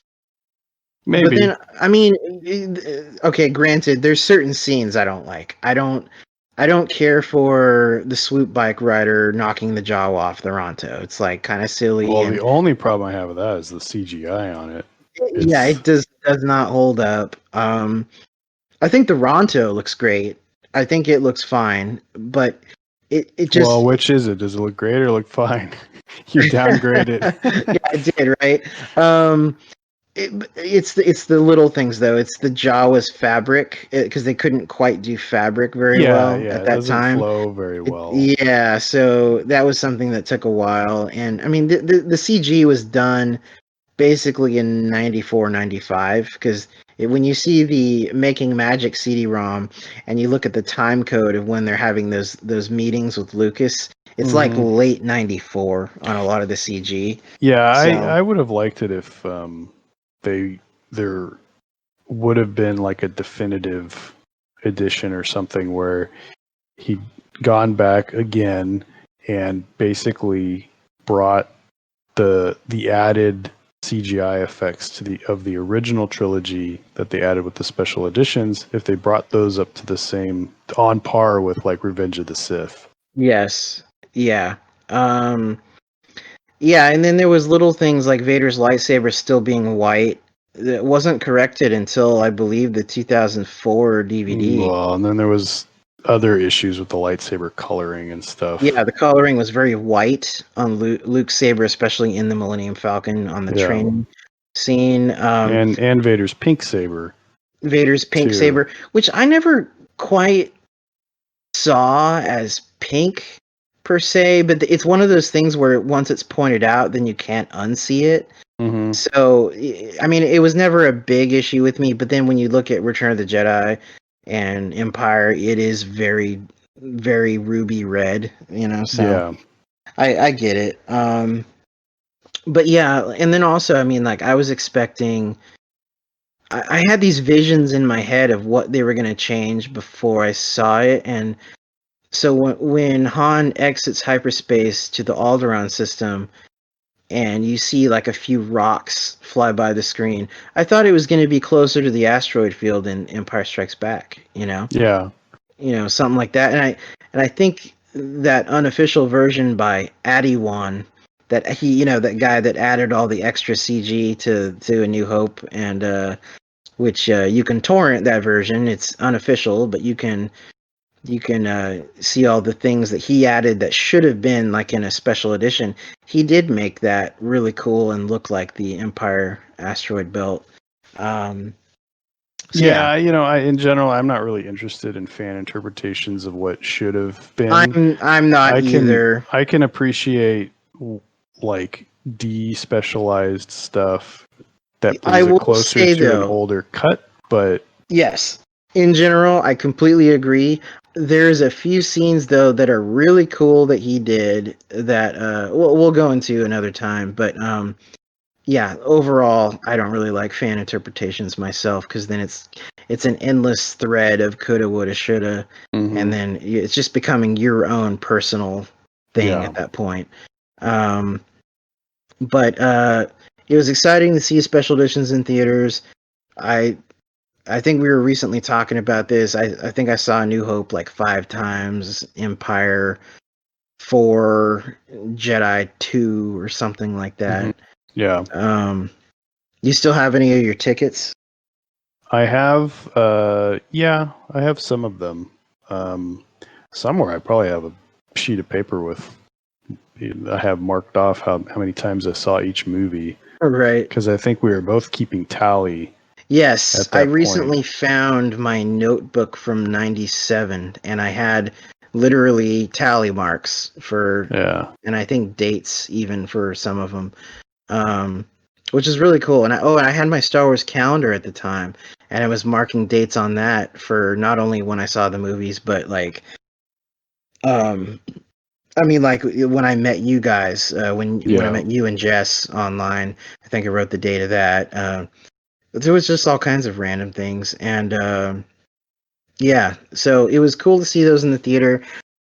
I knew, well, I don't know if I knew for sure they were going to come out on video that year. I thought maybe it would just be a theater thing, and then maybe like down the line they'd come out. But it was like late summer they were out on video, and I was like, oh wow. Of course, I made the mistake of getting pan and scan. I did First. not. I got the widescreen at that Well, point. there you go. See, you made up for THX. Yeah, I had my fill of pan and scan. Never again. Yeah, I think I think I might have gotten my copy at, I think it was at the Pasadena Record Swap Meet, or the just Pasadena Swap Meet, used, but it was like basically new because it had been out for a week or two. Yeah.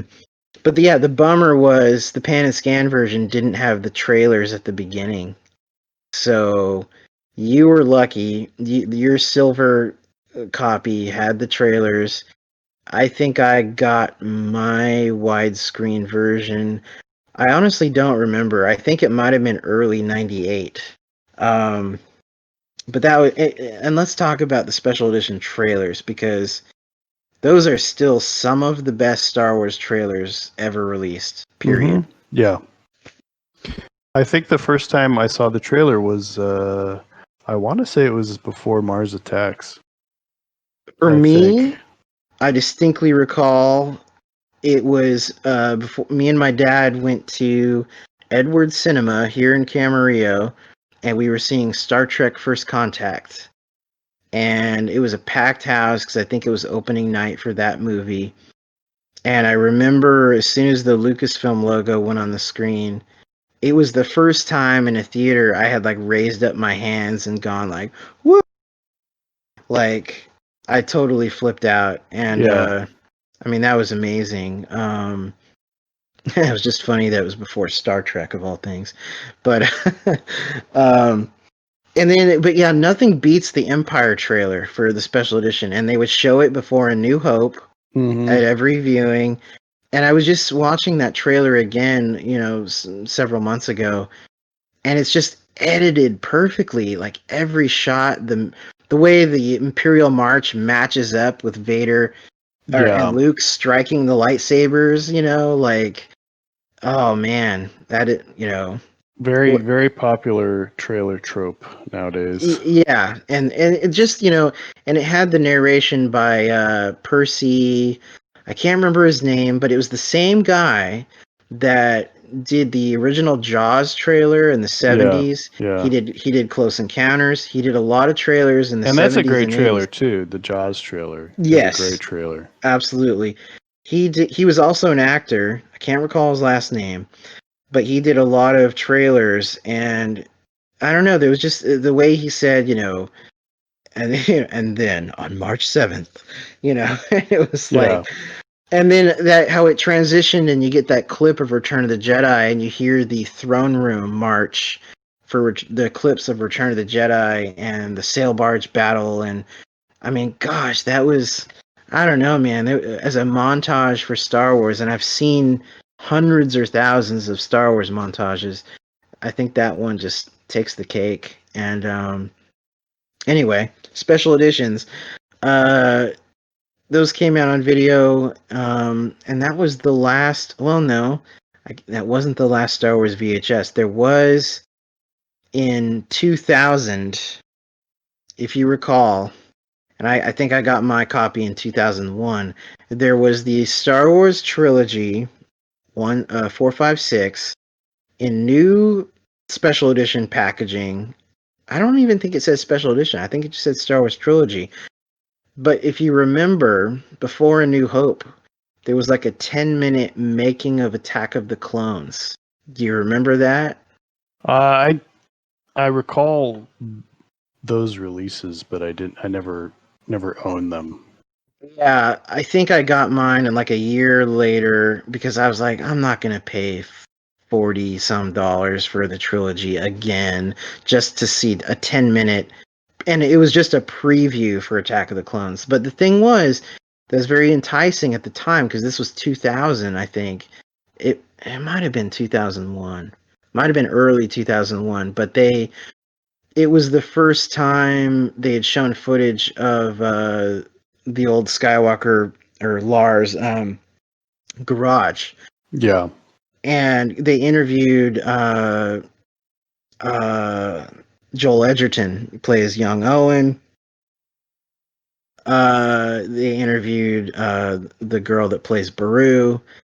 And it was just like people were hungry after the Phantom Menace. Is like, oh, what's going to happen next? Short little 10-minute thing. It was really worthless in the large scheme of things. Yeah. Why bother showing this before A New Hope? Just because it marginally ties in to a scene in, that movie. Definitely kind of seen now as a cash grab, that pack of movies. So, and it's really cheap if you look on eBay. You could probably find it for $5 or something. And luckily, YouTube, you could just go on and see the little mini making of thing right on YouTube. So yeah, no big deal. And then I think that was the last VHS pack. And then, of course, in 2000, well, there was the prequels. We won't really go into that right now. But in 2004, we got the trilogy on DVD. And I remember seeing that at your uncle's house when we both got it at the same time. Yeah.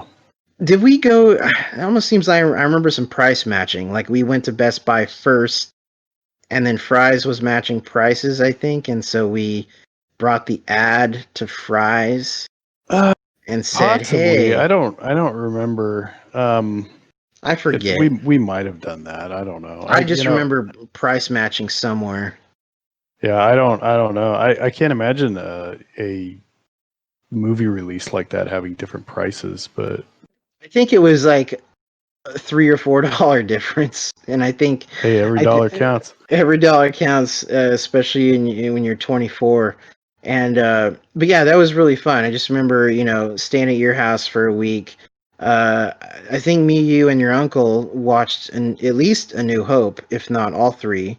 Um, I think didn't your uncle not care about Return of the Jedi?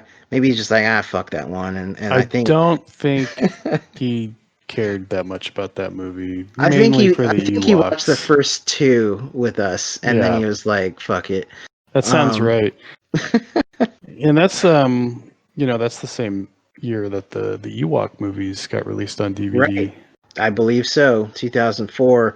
I think, and it wasn't long. I think around then, the Droids and Ewoks cartoon got its very bare bones DVD release, where it was Yeah, like kind of an edited together Frankenstein version of those cartoons, yeah. condensed into like an hour or something. Um, which I still don't even own those after all this time. Uh, the DVD version, overall, I was very happy that they fixed some things from the special editions.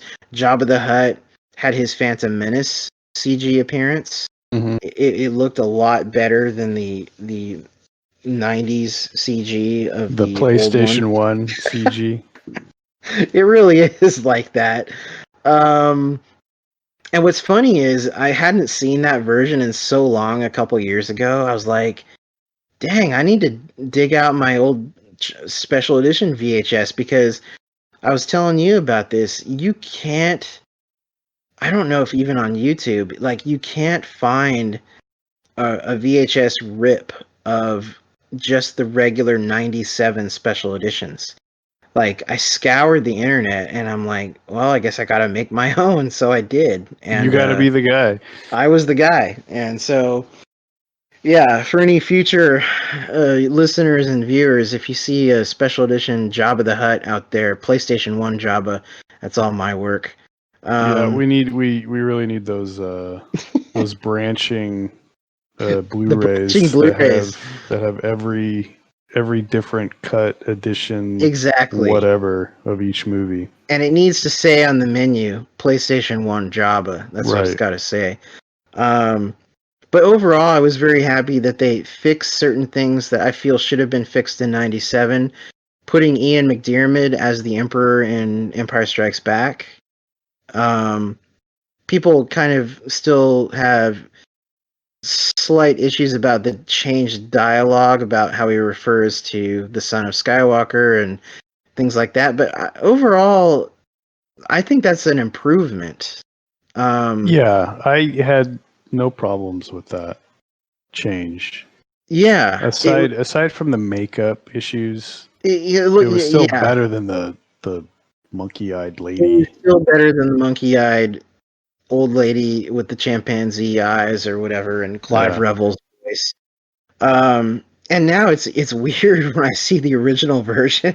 It's very weird for me because I've seen the DVD one so many times. I'm trying to think what other additions or changes were on the DVD. The menus were really good. They were very animated and just gorgeous. Like, the scene selection, animations, and transitions were 10 times the effort that Disney puts into the current Blu-rays. It's weird to think that there was a time when, like, When DVDs were the barometer of everything later. well, just the menus. There was like it, The there would be care. the The care care that went and the into them. time and the investment into these DVD menus that it's Just a not. menu. I don't even know if it's a thing anymore because I don't do Blu-rays. It's So really not. And that was something that blew my mind when I got The Force Awakens on Blu-ray, like the day of release. I expected a certain kind of quality control, and I mean, they were okay menus. They were all right, but like considering what I had seen 10 years earlier, it was just like, what the heck is this? And even the extras were just like, there was a few documentaries, some featurettes, but then it was just, I don't know, it's kind of bare bones, and but it's not. I thought it was exclusive to Disney Lucasfilm, but it turns out a lot of Blu-rays, people don't care about extras like they used to anymore, sadly. Well, really, when you put a tape or a disc in, you really want to get to the movie before you know anything else. that I can stream the movie whenever I want. I personally buy things for extras. That's because, I mean, that's me, but because I can see the movie all kinds of different ways. So, for me, it's extras. But yeah, I'm by far in the minority, I'm sure. Um, so, and then the other major release after the DVD versions would be the 2011 Blu-rays, which I didn't even get until 2018, I believe, or 2017. I think I finally got them. Um, I mean, I had seen clips online and watched a good portion of the extras at a friend's house, and for whatever reason, I just didn't rush out and get those because they were really expensive when they came out. That first, I always thought that the whenever Star Wars was released on Blu-rays, that would be when I would get a Blu-ray, and it just did not happen that way. And I still don't own a Blu-ray player yeah, because streaming is so big, and I still don't own the trilogy, any of the trilogies on Blu-ray. yeah.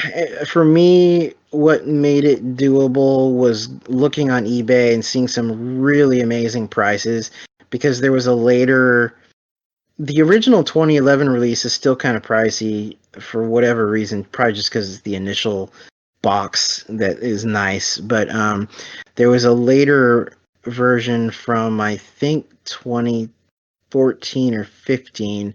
It's kind of in a clamshell case and it has Darth Vader on it, and that's the version I have. And all the discs are in this fold out clamshell kind of thing. And it really is amazing to see it on a nice HD TV on Blu-ray. It is up until Disney Plus with its, which I think is 4K.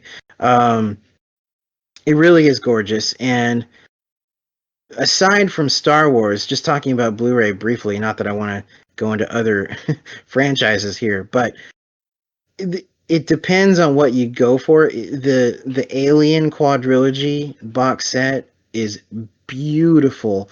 That is Yeah. one of the best uh, transfers from film to a disc I've ever seen in my life. Like, especially the original Alien and Aliens. Like, wow, Yeah. those are amazing. Well, But yeah, Blu-rays have this issue, and DVDs as well had their own issues and similar issues. But there's Predator is a good example of there's that release, and they like yeah, remove the noise in the film yes, and made everything look super smooth, and it just like it gets difficult, and um,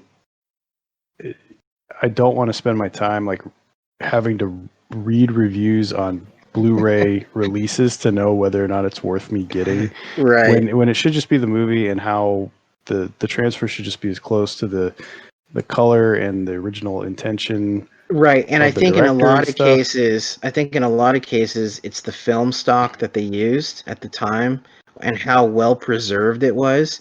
Whatever the case, Alien had an incredible transfer, and I think it might have just been those two factors. It might have just been really well preserved on good stock, whereas maybe something like Predator maybe wasn't done with that kind of care, you know? Well, there's an earlier, I think there's an earlier Blu-ray release, and it's it's whoever is in charge of the transfer and Yeah, what they that care too. about, I think, is That what it too. comes down to.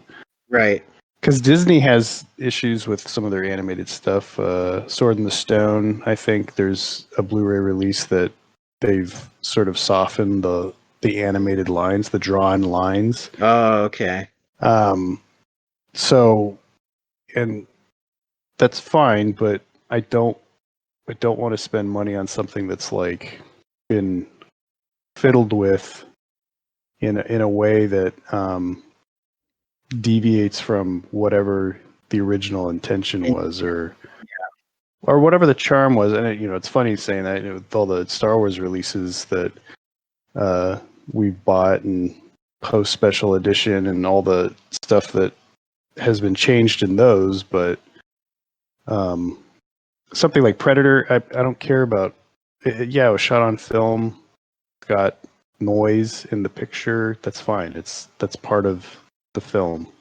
Yeah. It's not like scratches, No, yeah, I can kind of brush it off, and it's not a huge deal. I think it would depend on the film. Predator, as great as it is, it's just an action movie, you know. Yeah. But it's not Star Wars, so. But yeah, so as these Blu-rays have come out, I've bought just about all of them. I'm trying to think. I don't have my own. I didn't get a Target exclusive Last Jedi copy. Nicole just got a kind of the more bare bones one, but it had all the same extras more or less. Yeah. And then Solo was kind of the same deal, where we just got kind of like a basic version. But otherwise, I've generally gone for the Target exclusive. They always have nice packaging, either a little booklet thrown in as a bonus, or even in some case a bonus disc with a couple extra deleted scenes or something. So yeah, for some reason Target always has good ones. Walmart usually has their own promotions or versions of things. Best Buy always has like Steelbook. That's like their thing, which I don't care for. I mean, I guess it's cool if you want everything in Steelbook in a series, but I don't know. The packaging is large and clunky, and I've never cared for it. Yeah, anything that's different than what can fit in on a shelf with the rest of your movies, I try to avoid. I mean, right? I don't buy anything anyway. Are you saying that you don't like your Mars shaped tin for Total Recall? I don't have that anymore. I traded my uncle.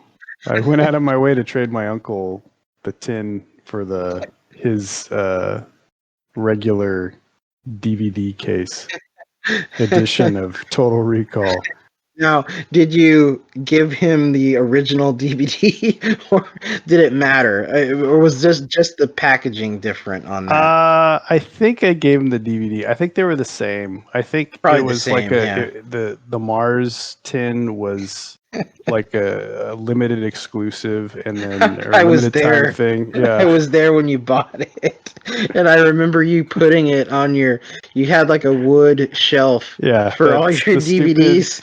That stupid wood. Out. It's what everybody had in the 90s. It was a wood. It was like wood bars. It was like three bars across, would hold your CDs and DVDs, and there was, depending on how many you had, you'd have a really tall one or a short one. I had a short one, half size, but it was, it was teenager in the 90s. That's what everybody had. Right. I just always remember that stupid Total Recall 10. Oh man, good Pissed times. Me off. But my uncle didn't care. I cared. My uncle didn't care, so we swapped. Good times. We'll be starting a Total Recall DVD podcast. Deep dive. Deep dive into that. But yeah, we're nearly done here with our first episode of Star Wars Unfiltered. I will say, near the end of this, for future episodes, we invite any emails, questions, comments about the show.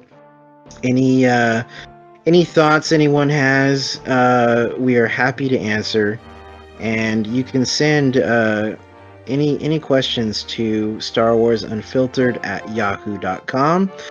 You can also check us out on the Facebook page. Just look up Star Wars Unfiltered, and it should pop up. We have our YouTube channel, just Star Wars Unfiltered. Right now on the YouTube channel, there is a few videos, more to come in the very near future. There's going to be a lot of archival stuff that I'm transferring from VHS. There is currently an Access Hollywood TV special from '97, which is really cool. There is a QVC special, which actually is a really big hit with everyone. The comments. Who doesn't love QVC? QVC and Steve Sansweet, who's someone we're going to be talking about indefinitely in future podcast episodes. Steve Sansweet, you could probably base a whole show around him. But QVC is great. I have an episode from 1996 up. He is on it, co-hosting, and there's some other treats like Greg and Tim Hildebrandt. They come on. They were the original poster artists for the original Star Wars. They talk about Shadows of the Empire, card series they did, and some other things. And then I think Christine Rush, who was the author of The New Rebellion, calls in. It was either that or it was Steve Perry. I'm getting my QVC specials mixed up. Regardless, they're all coming up. They're going to be coming. There's going to be other amazing, cool YouTube content over the coming months. And so, yeah, check that out. Star Wars Unfiltered. There's also the Instagram page. Just look that up. Star Wars Unfiltered at Instagram. And check it out. And until then, we will catch everybody on the next episode. Goodbye. Goodbye.